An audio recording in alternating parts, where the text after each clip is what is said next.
សួស្តីលោកយាយតាបងប្អូនអ៊ំពុកម៉ែមីមីងទាំងអស់គ្នាបាទយើងវិលត្រឡប់មកជួបជាមួយនឹងខ្ញុំបាទសាជាថ្មីជាមួយនឹងតម្រុយវីដេអូឆ្នោតយួនបាទសម្រាប់លេខហេងថ្ងៃទី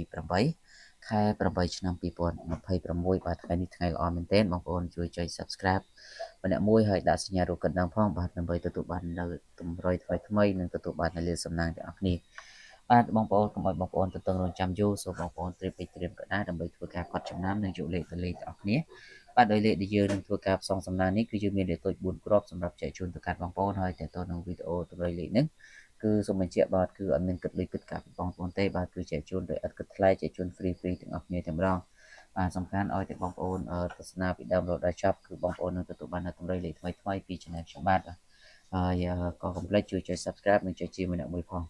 បាទយើងចូលទៅកាន់តម្រុយរបស់យើងតែម្ដងទៅបាទសម្រាប់ថ្ងៃទី8ខែ8ឆ្នាំ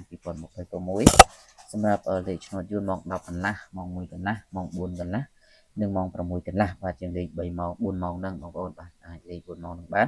សម្រាប់គ្រាប់ទី1គឺសូមអ្នកទាំងអស់គ្នាធ្វើការបុកនៅលេខ88បាទ88ហើយគ្រាប់ទី2យើងលេខ64បាទ64បើបងប្អូនមានលទ្ធភាពអាចធ្វើការគុណត្រឡប់លេខនេះបានបាទភាគរយនៃការទទួលបាននៅលាសំណាងក៏កាន់តែរឹតតែខ្ពស់ទៀតបាទសម្រាប់គ្រាប់ទី3យើងបុក53និងគ្រាប់ទី4យើងលេង81បាទ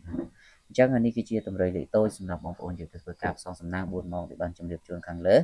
ចំណែកលេខធំយើងក៏មានមួយគ្រាប់ផងដែរគឺអ្នកនរគ្នាអាចគុណលេខនេះបានបាទគឺ127បាទអាចគុណត្រឡប់ចុះឡើងទៅបងប្អូនទាំងអស់គ្នាបានដើម្បីយកលៀបយកសំណាងទាំងអស់គ្នាអញ្ចឹងទាំងអស់នេះគឺជាតម្រុយសម្រាប់ថ្ងៃទី8ខែ8ហើយខ្ញុំបាទក៏មានតែប៉ុណ្ណឹងសម្រាប់ជជូនទៅកាន់បងប្អូន